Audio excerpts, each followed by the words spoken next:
In the last video, I described some approaches to interstellar travel based on relativity. In this video, I'm going to describe some based on quantum mechanics.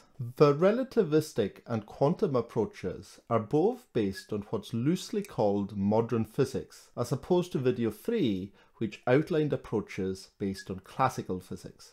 The difference is that modern physics is based on that developed mainly during the 20th century, as opposed to the earlier physics discovered by Galileo, Newton and others. These new approaches also indicate potential loopholes, which may help us elude the restrictions placed on us by the light speed barrier of classical physics. Quantum mechanical approaches to faster than light travel are much rarer than relativistic ones. However, I think that quantum mechanics provides a real possibility to overcome the speed of light restriction, the detailed study of which has not yet been undertaken. In this description, I will describe how the laws of quantum mechanics may allow faster than light travel, and also discuss some speculation on why this may be the case. However, please understand that the speculation may be entirely wrong, and it's important to understand that even if it is, the main points of the faster than light argument may still be true. You can find an article outlining this discussion in more detail as a link in the description below this video. I wanted to start the discussion with an important concept in quantum mechanics called the wave function. Everybody has heard about the high strangeness of quantum physics, about cats which are neither alive nor dead, and the strange entanglements of particles which seem to be neither bound by space or time. The mathematical entity which describes all this is called the wave function, and in its simplest form it describes the limits to which we can know the position and momentum of an object.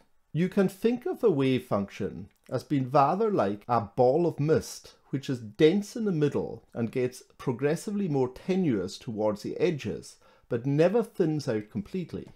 This misty patch can move, expand, contract, or change its shape according to its surrounding environment.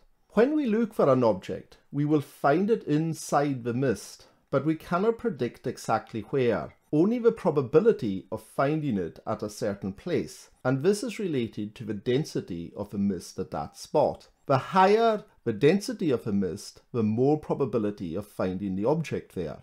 An object only actually ever appears at a certain point if it interacts with something else, giving away its position. In the terminology of quantum physics, we say that the wave function collapses when this happens. If the wave function is tightly confined by the environment, it is sometimes also called a wave packet. It is important to understand that the uncertainty of the object's position is nothing to do with how accurately we can measure it. It is a fundamental fact of nature and not due to practical limitations. Let's give some thought to what this actually means. Nothing is known, and it can be shown mathematically that nothing can be known about where the object is inside the wave function, if in fact this statement actually has any meaning at all. The object could well be said to exist everywhere, or not exist at all in any meaningful sense. Either way, one thing is clear. Within the wave function, within the mist if you like, classical physics has completely failed. We could think of a wave function as describing the limits of physical variables at which classical physics breaks down completely, where the behaviour of the object is unrelated to the outside world. Huge amount of time and effort have been expended on trying to integrate quantum and classical physics and relativity, but it may well be that this is an impossible task. Perhaps a wave function represents gaps in the fabric of space-time, effectively gaps in our universe, part of the leftover result of the processes which controlled its formation. Like cracks in ice or holes in a sieve, they may simply not be part of the space-time system. From this view, quantum mechanics can never be merged with wider physics, because they are simply not part of the same reality. Some support from this view is forthcoming from the famous Bell's theorem formulated in the 1960s by Chiao. This shows that there are no hidden variables, or guiding hand if you like, behind the internal state of a wave function. It really is a separate entity from the rest of the universe. There is a vital consequence of all this to the nature of a wave packet. Just as the other laws of physics don't apply within the wave function, neither does the restriction imposed by the speed of light. Inside it, speed itself has no meaning. This fact is often ignored in physics books, because the wave function is usually confined to a small packet. It can be conveniently swept under the carpet, as its more subtle effects don't usually manifest themselves in easily measurable ways. However, if you look a little more closely, there is excellent experimental evidence to support the idea that faster than light travel can be facilitated by the nature of a wave function. One of the most obvious of these is the phenomena of quantum tunneling. To see what tunneling is, imagine this. Supposing we throw a ball against a high metal wall. In our classical world, we would expect the ball to always bounce back to us. However, in the quantum world, this doesn't always happen. Sometimes the ball suddenly and apparently miraculously disappears from one side of the wall and appears on the other. We say that it has tunneled through.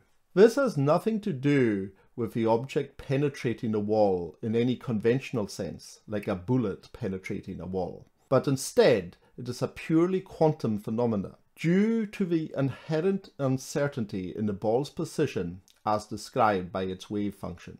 What is actually happening is this. We first see the object just before the barrier because the wave function has collapsed. This in turn is because we tried to observe the object. The wave function can then re-establish itself. Now, a property of a wave function is that it decays as it passes through the barrier. However, this decay is not complete, and so the function does appear on the other side of a barrier, although at a smaller amplitude. On the other side of the barrier, the object can then appear because the wave function collapses on that side. The interesting thing is this: the object appears instantaneously on the other side. There is no delay.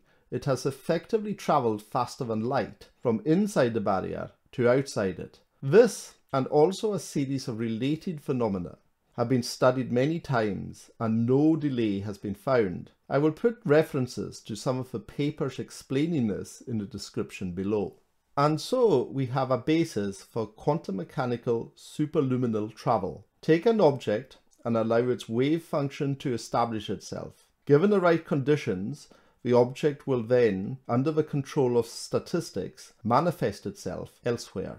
You may be thinking that this is all very well, but since it's all controlled by probabilities, there is no chance of directing the motion of the object. However, this overlooks one important point. The wave function can be engineered into a predetermined form. So how can the wave function be engineered? Well, the wave function can be shaped and confined by the environment surrounding it. One example of this is by means of a potential well. Such a well uses forces, for example electromagnetic or gravitational, to manipulate the function's shape and its evolution. Such forces can arise naturally or as a result of artificial technology. It is sometimes said of a wave function that although the particle's position within it is not subject to the laws of physics, the evolution of the function itself obeys them. In fact, the famous physicist Max Born said, "The motion of particles follows the laws of probability, but the probability itself propagates according to causality."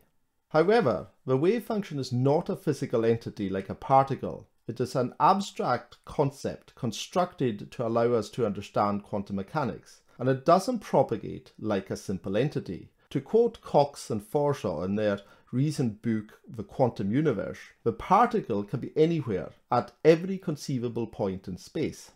In fact, the wave function, as its name suggests, acts like a wave and tends to be confined in space by destructive interference of its elements. But with careful design, this can be overcome.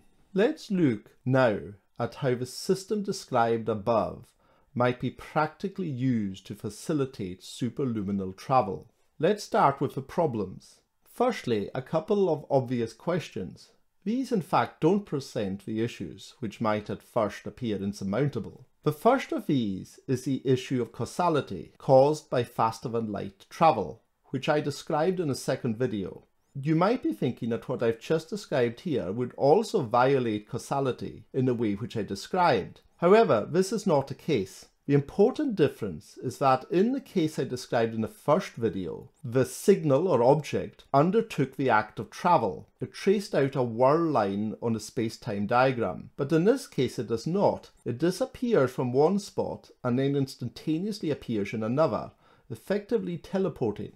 You may also have heard that just as quantum mechanics allows the uncertainty in space, it also allows it in time. So could such a system be used to time travel into the past, again violating causality? However, again, the answer here is no. The uncertainty in time applies specifically to the energy of an object and not its physical position, so it cannot be used for time travel. The real problems with this system are more insidious and subtle. The first of these is how to make the wave function of the object manifest itself in the first place.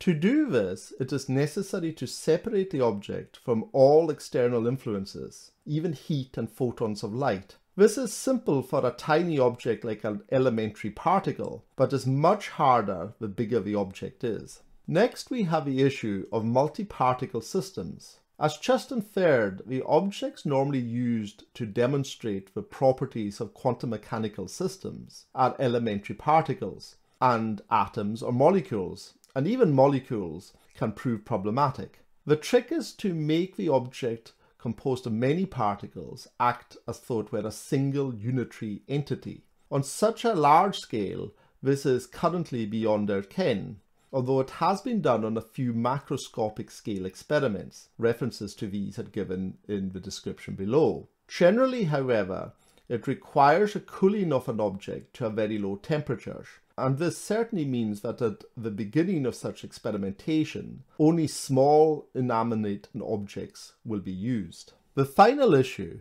is how to direct a wave function by forming the potential wells of such magnitude that they are capable of doing this. This might be done through the placement of devices en route, through directed radiation beams, or in the far future, perhaps through artificial singularities. Immense amounts of power may be required to do this, but then again, the solar systems along the way have an immense fusion generator at their heart. One interesting possibility is to combine the idea mentioned above with a wormhole. The hole is rather like the barrier which we discussed earlier. If a wave function appears at its mouth, then part of it also appears at the opposite end, so an object can quantum mechanically transverse the wormhole. So this then is the idea of quantum mechanical travel through space. Allow the object to be transported to manifest its wave function at one end, direct this, and finally allow it to appear at a distant point under the control of statistics. The practicalities of achieving such a system are indeed formidable, but this doesn't mean that it's impossible. It's just beyond our current capabilities, but perhaps not so much in the far future.